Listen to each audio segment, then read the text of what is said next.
This is a property pathways review on 833 Crawford Drive in the city of Peterborough.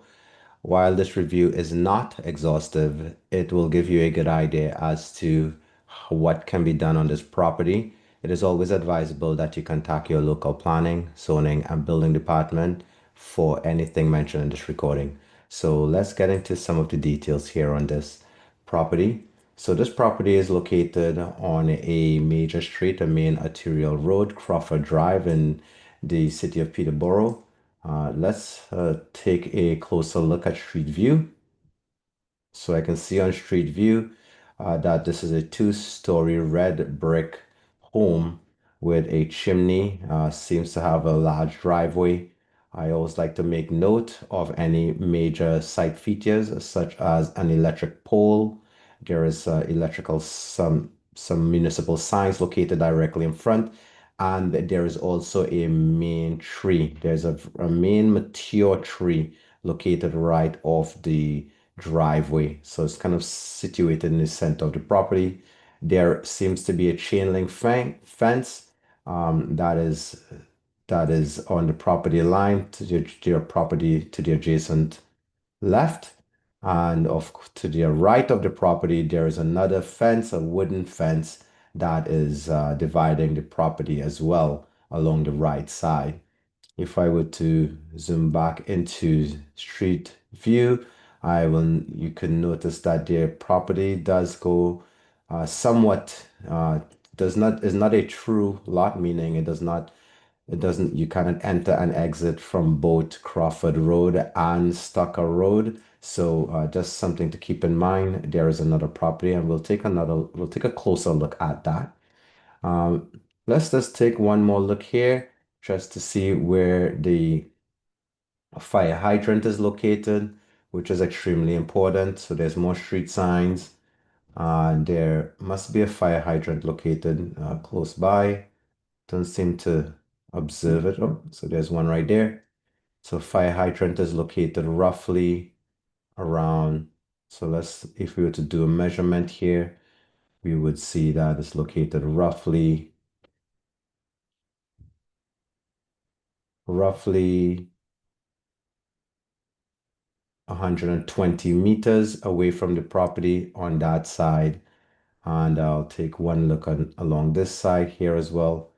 There must be another fire hydrant located very close by, as that one seems to be located quite significantly further than I would expect. There's another one located here as well. So there are a number of fire hydrants located within close proximity of the property. So I would not be concerned. Right, there's also one located right off the street here as well, which is Tucker Road. So there is a number of fire hydrants located off this property. One of the first things that we like to look at outside of just the street view characteristics of the property would be the actual wetlands or conservation map. And I can see here on this property, it is located within a wetland boundary. This is the Atanabe wetland boundary. So the yellow is reflective of what would be considered to be a floodway or floodplain. And this is unfortunate because this type of development, any type of conversion or development would not be allowed in a floodplain. So certainly a conversation would need to be had concerning that. I will leave that topic there for now, but I'll continue on. I can see here where the property is located. As I mentioned earlier on, this property is located on a main arterial road. As you can see, there is Highway 7 just in green. These are main provincial highways or freeways. This is high capacity arterial road. Again, would be a great location, but as I mentioned there, you do have an obstacle where the property is located within a floodplain, right? Again, property is located directly in a floodplain, and it actually does prohibit any type of development within this area. However, it is always worth a conversation directly with the authority having jurisdiction, in this case, the Atanabe Conservation Authority. Okay, so Let's take a look at what zone this is located within as well. So I would actually pull up the zoning map. So it's in an R1, R2 zone. So you are allowed to do 2 units, 3 units, 4 units if you're building new, and if you're adding additional residential units in the case of a basement apartment and so forth, you would be allowed to do up to 2 residential units.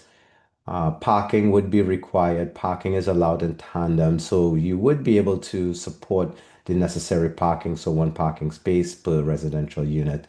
You would be allowed to at least put 2 units here without any problem.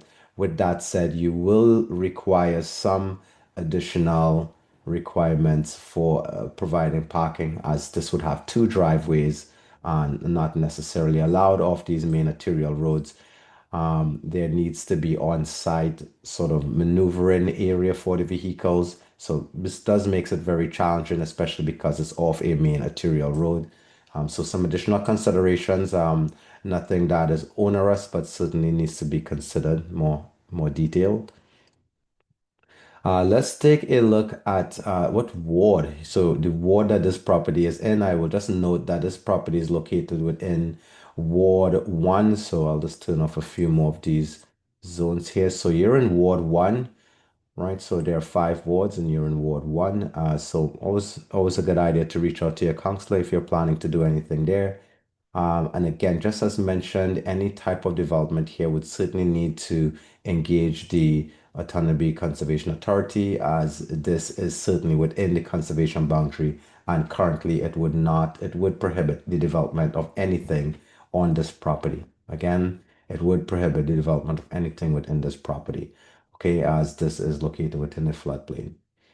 Okay, so again, just moving on here with just to complete this, there's no real trees on this property that would prohibit. While there's none noted directly on the property, we can see that there is one existing. I will say there is a likelihood that this is somehow not up to date. And I can see this is 2024. The tree, if I were to go back to 2011, the tree is still there.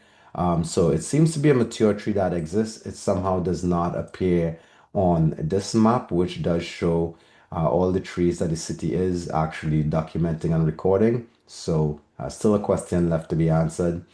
Again, here's the property 833 Crawford Drive. This property again does have municipal service. I can see there is certainly main trunks for water runoff, stormwater management, as well as there is also s- sewage as well. So sanitary lines. So you got the manholes and them situated right close to the property there.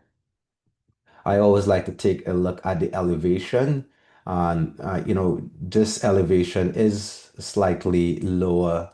As you can see here, it is lower, it's in the bluer area. And if I were to zone into your property area, you can see this is where your property is located, it's in that light blue area. So it is in a lower plane, hence the reason why it is within that floodplain. And this is something that I always like to make note of. I always also like to take a look to see if there is any type of easements on your property. I can't see any easements on this particular site, so it would have been good. One less hurdle to overcome. Here again, just Highway 7. You're located right off Crawford, where the big circle is there.